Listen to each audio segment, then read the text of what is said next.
Skinny Girl in Transit Season 6 is coming to an absolute end, and these writers have successfully shown us different range of topics ranging from cheating boyfriends, dealing with scammers, domestic violence, and marital relationships. So if this is something you like to see, then definitely keep on watching.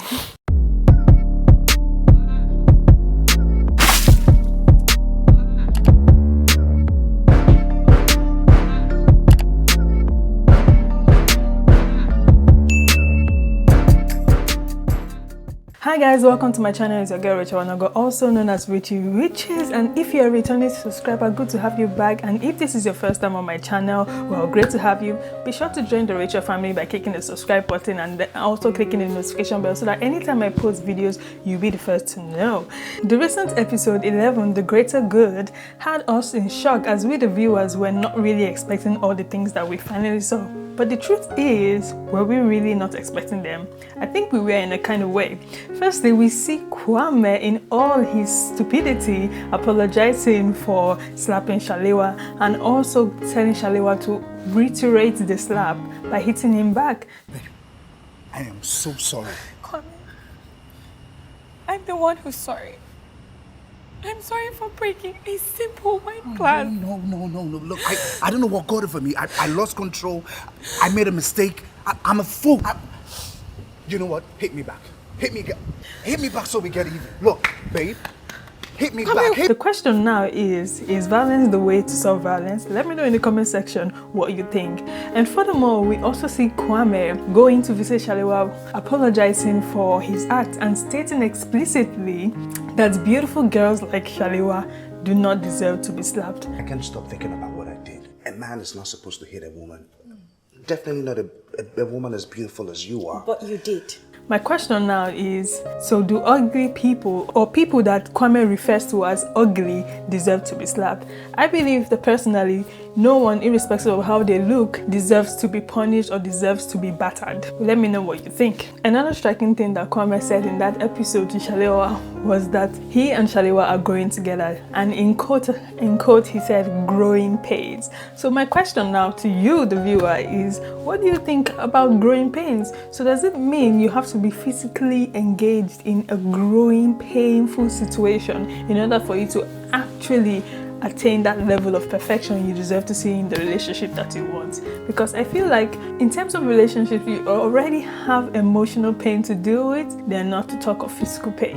And personally, I feel that Kwame has gone through some sort of post-traumatic stress, probably when he was younger or he had an issue while he was growing up, and he's sort of looking out for the next person that he's going to launch out on. And since there is no one around him, the next person is probably the closest to him at the moment, who is Shalewa. So Shalewa is on the other end of the stick, receiving all the bantering and the beating. And the fact that Shalewa couldn't see past his Cheshire cat smile and run to her friend Tito for advice, and who in my opinion is not a very good friend, because even if there were a lot of speculations online, because a lot of persons were stating that, well, Shalewa didn't come clean about the situation, but I feel like advice is advice, even if you don't know the party who is involved. If a guy hits you, will you stay? Is this one for Tiwa's show too? Yeah, it is. I mean, to be honest, I used to say I wouldn't stay. But you know, relationships aren't perfect anymore these days, you know. So maybe if it was accidental and he's very apologetic and this is somebody that I like I love.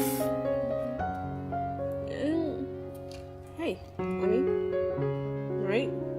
I think it's very important for you to know the kind of advice you are giving people, irrespective of if you are not aware of the entire story concerning the situation. The best you could do is to be as diplomatic as possible and not give the sort of advice that would trigger Shalewa to run back into the hands of her abuser. And for a lot of people out there who say that Kwame is not an abuser, I pray you don't fall into that kind of relationship. I pray you don't. From the episode, we could particularly see that Shalewa is sort of a gullible girl, and I really wish that she could open up to her sister about the challenges that she's facing through.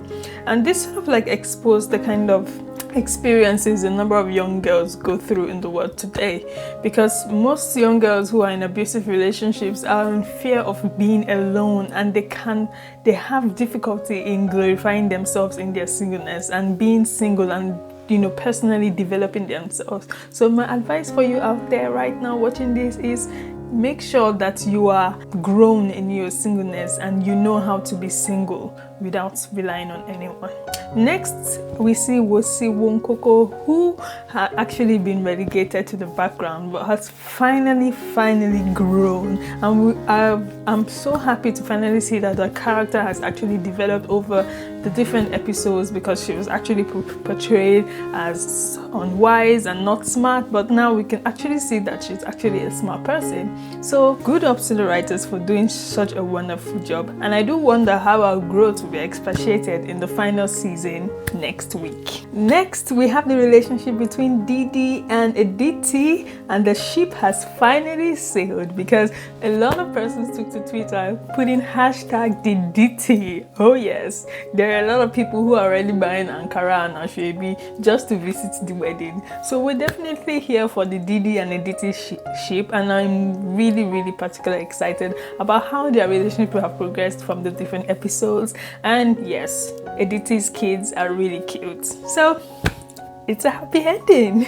And finally, we see Mide very unresponsive to the affections his wife Tiwa is about to show him, and in his own words, let's do it, it's my duty.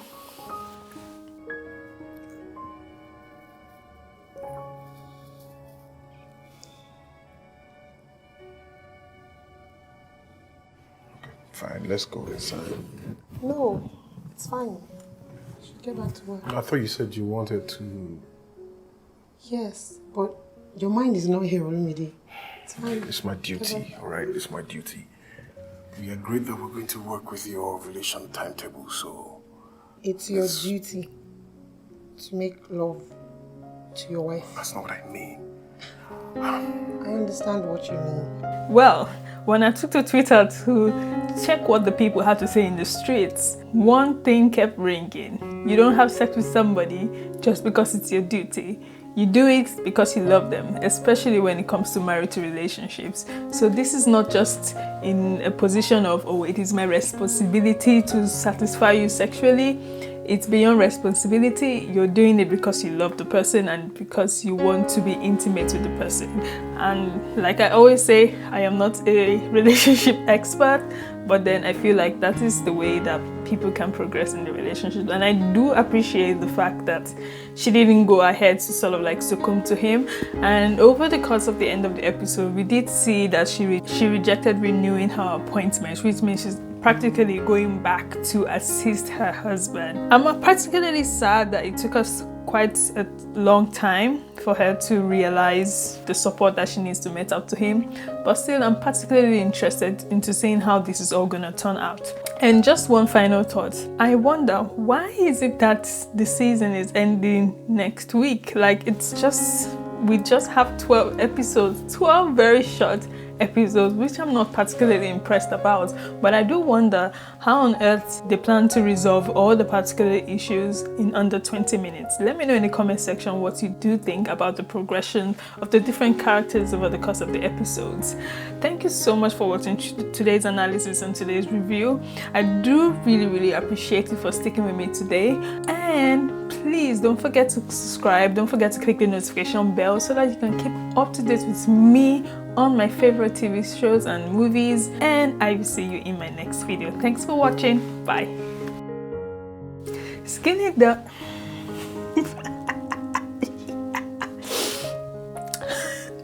skinny no.